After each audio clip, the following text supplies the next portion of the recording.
Hey, what's up, everybody? I hope and pray all is well with each and every one of you.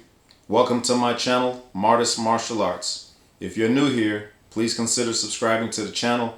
And if you're already subscribed, thank you very much. I truly appreciate your support. Today's video is part one of a three-part series that I call Martial Art Moments. And in today's video, I'm going to be having a conversation with my best friend, Craig, whom I've known for 36 years. Now, when I met my best friend Craig 36 years ago, initially we went to two different high schools, and our high schools were rivals. And I mean, fights broke out on the school locations, on the buses, fights broke out at bus stops, at train terminals. It got crazy. But eventually, our schools combined and became one. And when our schools combined and I met my best friend for the very first time, we didn't like each other very much. We couldn't stand each other's sight. We despised each other's guts. We were enemies. I mean, bitter enemies. But a few months after I met him, we had a martial art moment that guided us from being enemies to friends, from friends to best friends, and ultimately what we call ourselves today, brothers from other mothers. Now, my best friend is also a martial artist.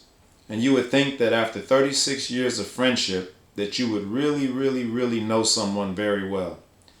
Well, as it turns out, as far as martial arts is concerned, I didn't really know very much about my best friend at all. And he didn't know very much about me either. For instance, I didn't know why he began training in the martial arts in the first place, or why he discontinued his training after so many years. He didn't know that I trained in as many styles as I did, or why I kept on with my training. But in either case, we're going to talk about all of that and then some in this conversation that we're going to have. So, whether you're a martial artist, or you just want to watch two brothers having a deep philosophical conversation about martial arts, hang out with us and let's kick it. Let's take this journey together, and most importantly, let's share a martial arts moment. So stay tuned, everyone. The video's coming up next. Enjoy.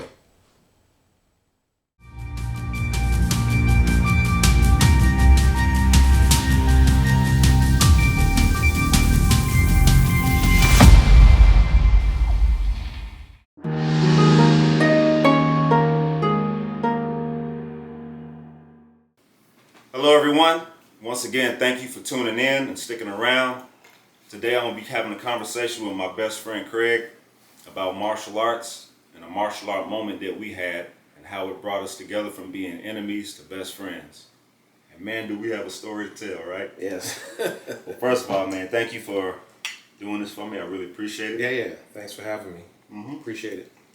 I'm going to tell y'all.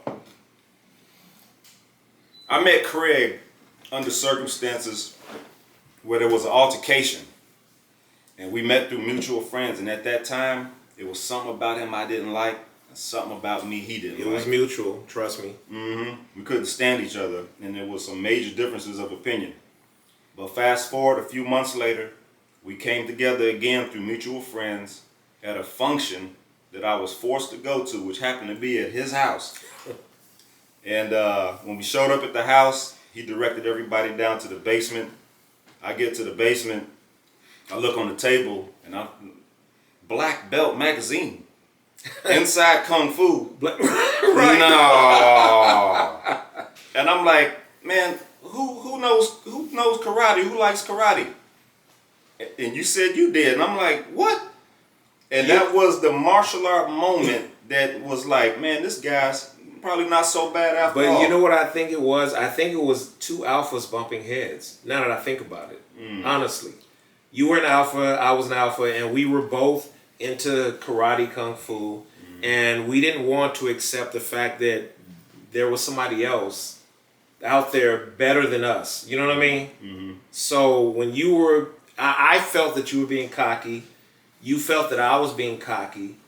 But when you saw the magazines at my house, there was like a leveled playing ground. Like, hey, we both enjoy these magazines and shit. You know what I mean? And you have to understand, these magazines were everything to me religiously, whereas I used to go to Walgreens every other week looking for new subscriptions to these magazines.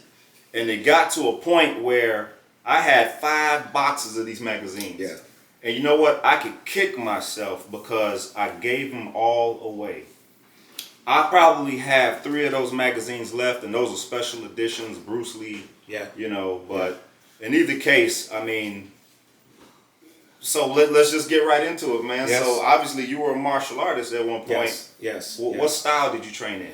I started out with Shorin-ryu karate, and then thanks to you, honestly, I switched to Wing Chun.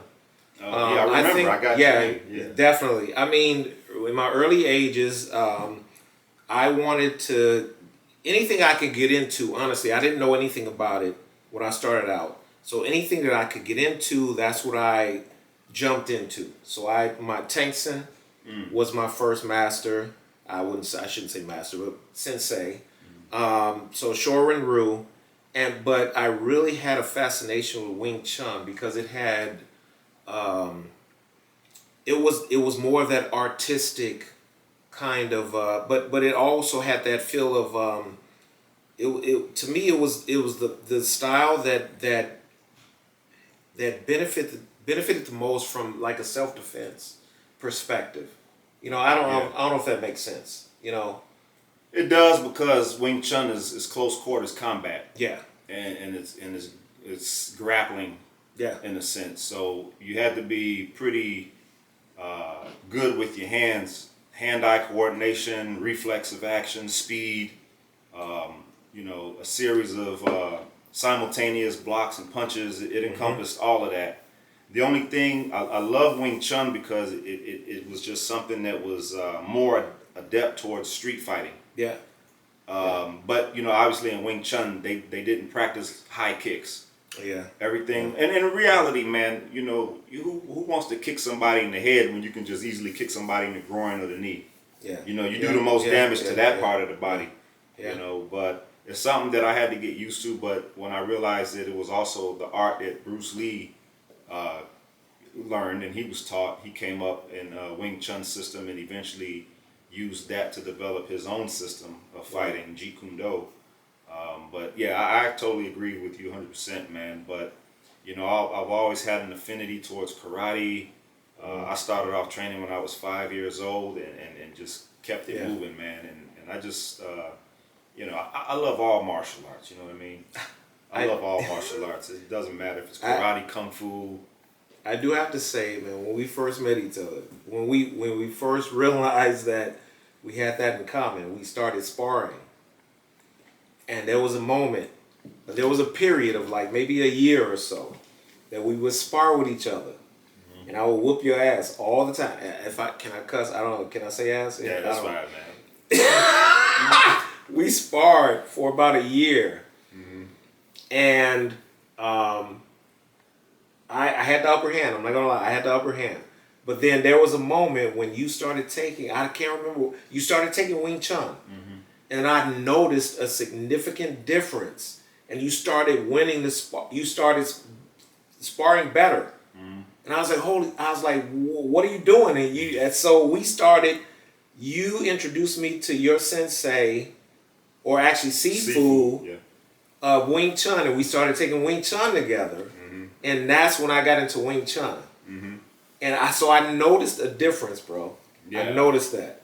Yeah, I mean, I admit when we used to spar, because at that time I was involved in Taekwondo, and you know, Taekwondo they emphasize kicking, a lot of kicking, and basic hand techniques, but you know, not nearly as much as what the Wing Chun practitioners, because it's just basic punches, and I always used to, man, how you doing this with your hands, man? Like, you know, where'd you learn this from, or whatever the case was, but. Yeah, man, and I tell you, you know, after you spend enough time, and that was the thing too, man, being able to, I was fortunate, even though I didn't spend a lot of time in a lot of different systems. I trained in 13 systems of martial arts throughout my whole life, and I spent a good amount of time in each system, but it wasn't until I got older that I really realized that the technique and the true the true techniques of karate are typically hidden within the katas. Oh, okay. You know, the katas are the meat and potatoes of karate. So most of your karate, you have your basic punches, blocks, and kicks. Yeah. But as far as the actual application, they were yeah. all hidden in the katas. And that's when I started to realize, wow, there's a lot more to karate than just punching and kicking. So what I realized with taking it is and this is just me. You might disagree, but the katas aren't meant to be a strict guide of how to fight. No, they're not. It's to help you practice, and it's really about the individual trying to figure out how to which move within the kata to represent. You know what I'm saying? To perform in that moment. You know what I'm saying? Right. It's about the instinct, and it's about really understanding and making that kata natural. It's just like catching a ball. Like if I threw a baseball at you, your natural instinct is to catch it. You know what I mean? So practicing your katas and doing all the movements is really about just becoming natural with it and making it an instinct for you. So if you have a movement in your fighting style that you see, you will adjust to that movement style and you will make it, you'll adjust to that. And it's not just if somebody strikes me this way, I'm gonna move this way. It's more about this is one option I have for this movement. You know what I'm saying? The katas give you the arsenal. Yeah. You have an arsenal of techniques to choose from, and depending on, you might have a favorite kata or a favorite technique within that kata, but what do you feel most comfortable using in that moment based off the arsenal that you have and all the katas that you learn? Well, let me ask you this. Have you found a way, or is it difficult for you to mix your different styles together? You said earlier that you've practiced 13 different styles. And there's one kata that you learned in one style, another kata, another style, and there's 13 different styles. Have you ever mixed the styles together? Because there's not one thing that fits every situation. Right. You know what I mean? So have you been in a situation where you've had to kind of work in one style and then switch your style to another? Yeah. I mean, I can say honestly that I have, and that alludes back to my previous point, in that when you learn so many katas, and not just in one style, but in other styles, you have more of an arsenal to choose from. Yeah. And with me, I might have, because, aside from most like sport karate, how they are really big into tournaments and competition and winning medals and trophies and ribbons and things like that. My karate was more battle tested, because I've had street fights and I've used karate in my street fights, but in using different techniques to take down my opponent, I probably didn't realize that I was switching between styles, because in that moment and when you train enough and you train every day, hopefully the techniques that you learn and the things that you do become second nature, where you won't have to think about what would I do in this instance. It just comes to you. Yeah.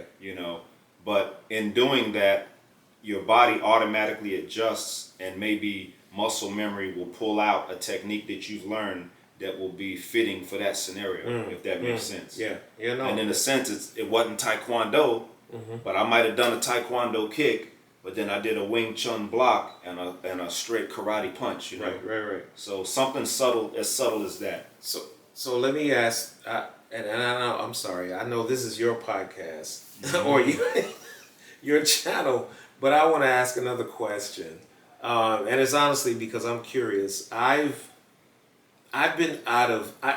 When I was younger, I was really passionate about martial arts. I literally thought I was going to be the next Bruce Leroy. Okay. I thought I was Bruce Lee. I think we all felt that way. But when I grew up, it kind of fell off for me, and I lost the passion for it.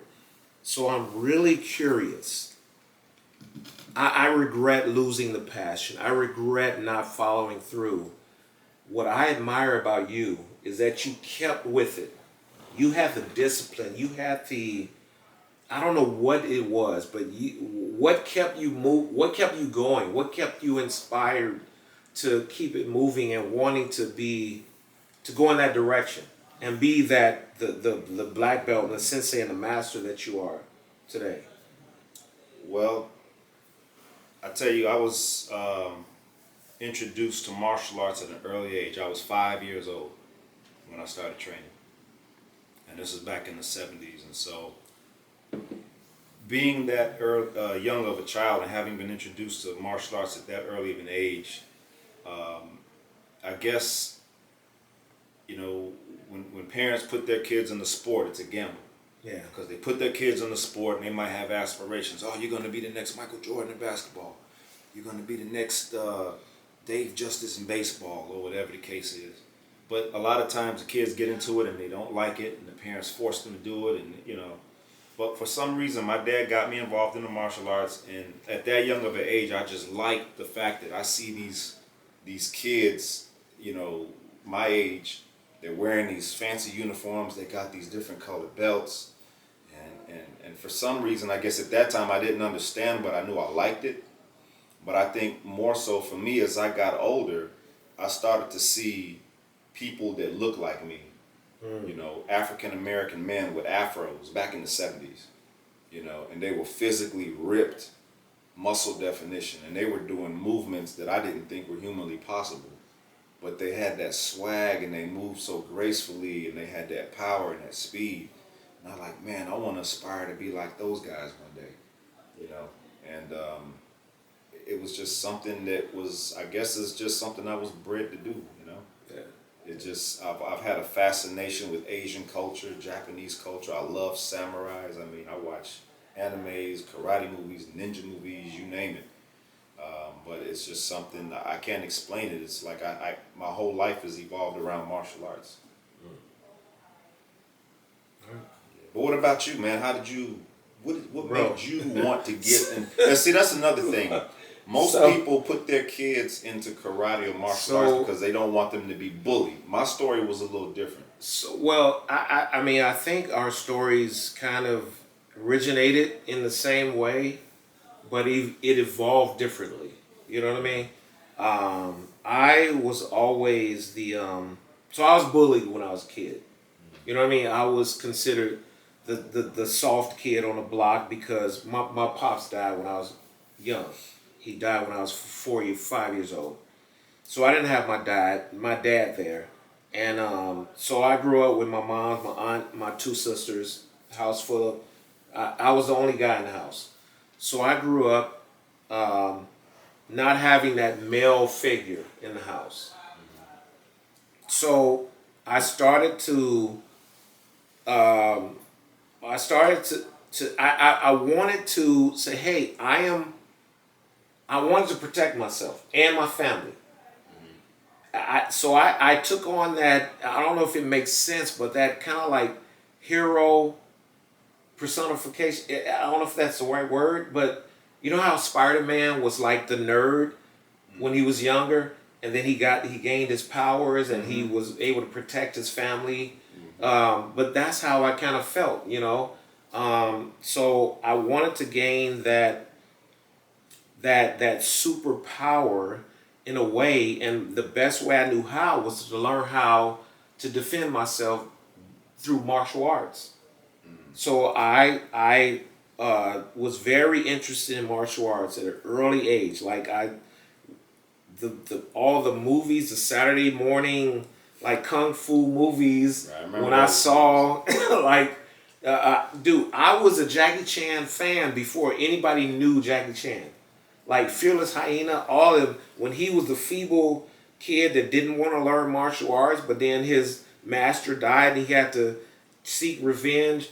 That was the persona that I took on. Like, I was that dude that was everybody picked on, and I was the weak and feeble guy, but look out, I'm about to whoop your ass because I'm the master. Speaking of that, like, shit. I'm sorry. What's the movie? Last Dragon. Yeah, yeah. Favorite movie because that personified. That is how I felt my whole life, bro. Okay. Like I felt that I never was worthy. I never felt that I could protect anybody. I never believed in myself, even though I took I took all these classes. I defended myself, and it wasn't until I was later in life where I realized, okay, yes, I am, you know, I am this guy. You know what I'm saying? I don't know if that makes sense. And it makes total sense, man. I tell you, for me, I didn't have the typical. I was, bullied. I was so young when he got me involved in the martial arts. I didn't have a chance to get bullied, but being as though my father was African American and my mother was German, and we lived in an all-black neighborhood on the south side of Chicago. My father foresaw the potential for me to get into fights. Not so much as preventing me from being bullied, but he knew I was going to get into a fight, fights because of the cultural differences between my mom and the rest of the neighborhood, me being, biracial. He wanted me to be able to hold my own in a fight. And so that's why he got me involved in the martial arts. And like you said, man, my dad, he made the same comment you made. He said he was proud of me for sticking with it because it was something that he introduced into my life. And I told him, well, I thank you for introducing, because I don't know, had I not been introduced at that age, would I even have the same interest in it? Yeah. As I got older. I think the difference for me is my mom never really knew. I mean, and I hate to say this. I mean, women, they don't know the struggles of trying to raise a young man in the hood that we grew up in. You know what I mean? So my mom, the best she could do was put me into a private school, but she didn't realize that these private schools had the same challenges and issues with bullying that public schools did. You know what I'm saying? Right. So she couldn't teach me how to fight. She couldn't teach me how to stand up for myself. She couldn't teach me how to, do all these other things. And I mean, I love my mom. She's an amazing woman. She's strong. She's the strongest woman I know. But I didn't have that male presence in my life because my dad passed away when I was 5 years old.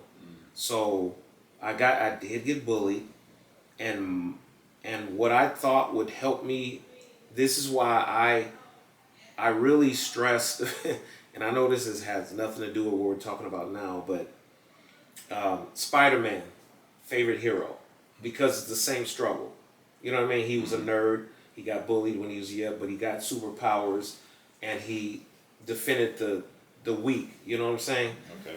That was my whole thing. It's like I was bullied. When I learned how to fight, and I took lessons, and I learned martial arts, that was my thing. I was going to protect the weak. I was going to protect people that couldn't defend themselves. You know what I'm saying? Okay. That was my whole thing about learning martial arts and getting it into it. But then as I got into it, I learned to respect the art of it. You know what I'm saying? Right. After that. But I initially got into it, honestly, to protect myself and protect everybody else that couldn't protect themselves. And then I eventually got into the art of it, But who actually, did you just decide, I'm going to go down and roll into the nearest karate school, or did your mom get you involved in it? No. Who walked you through that front door? Dude, I had to beg my mom to put me into school, and I went to one of the nearest schools that down the street from my house. Honestly, Tankson. You guys all know Tankson. I trained with Tankson before, yeah. He had a school on 95th, and that was the first school I went to. Oh, wow. Tankson. Okay. Yes. Down 95th Street, because I could literally walk there from my house. Okay. So I went there and I took lessons from Tankson. And at the time on 95th Street, I was one of his best students at 95th. Okay.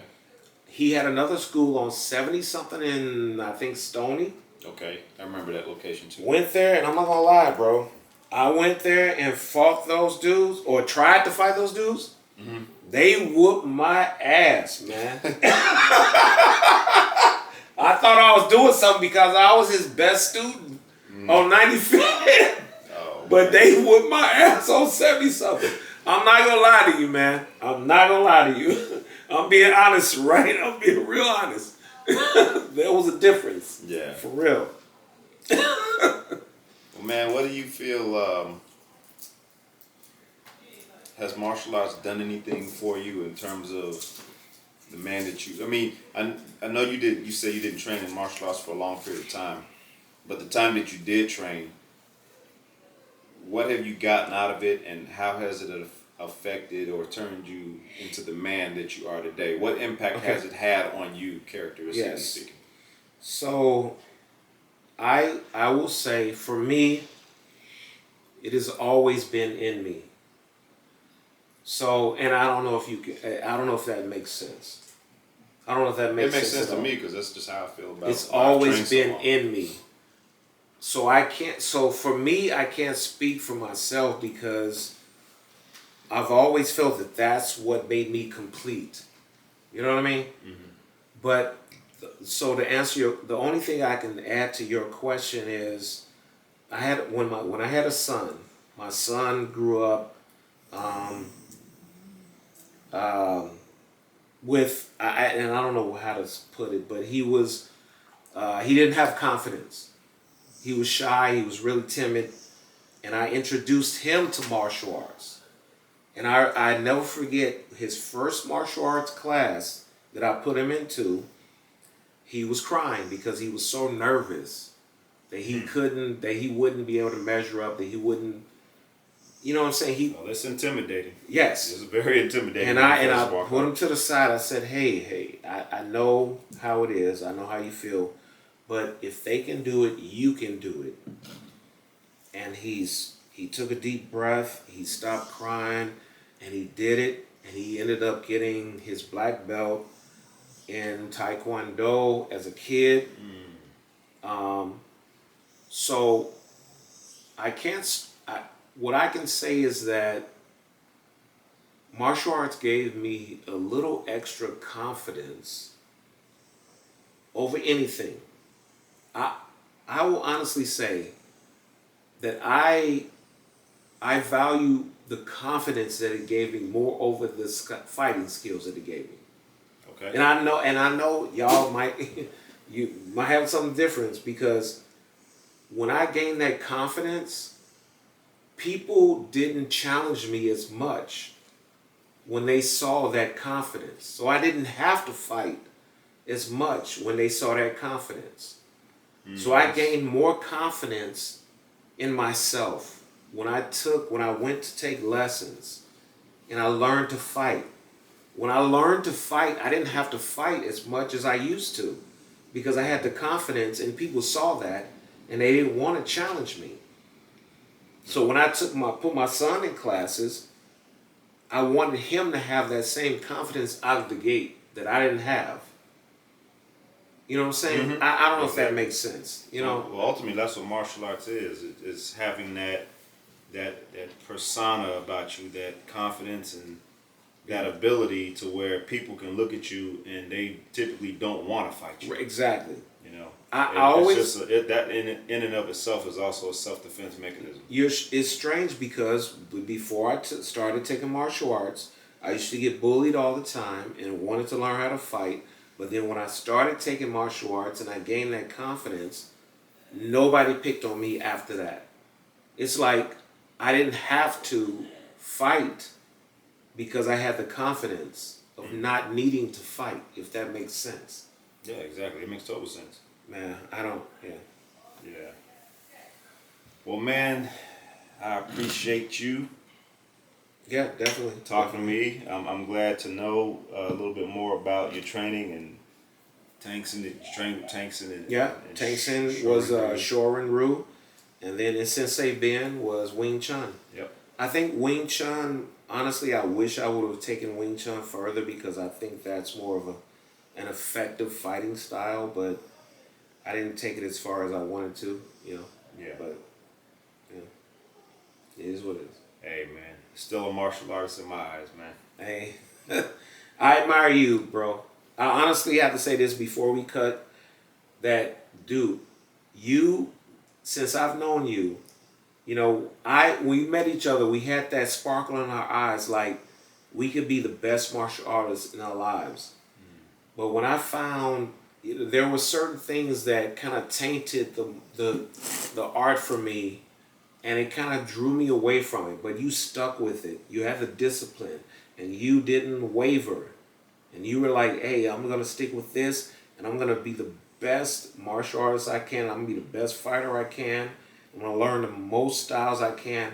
And I admire you for your dedication and your discipline, bro. Well, I've not had that, and I appreciate that, and I admire you for that, bro. I appreciate that, man. It's always good to hear that, I'm able to at least have somebody to inspire and at least be proud of me and my accomplishments and my achievements. Because it wasn't easy. It was a lot of hard work. Definitely. Yeah. All right. Well, thank you for having a conversation with me. People, thank you for joining in. I hope you enjoyed the topic of conversation. Please don't forget to like, comment, and subscribe for more content. Be looking out for me. Martis Martial Arts. Thank you.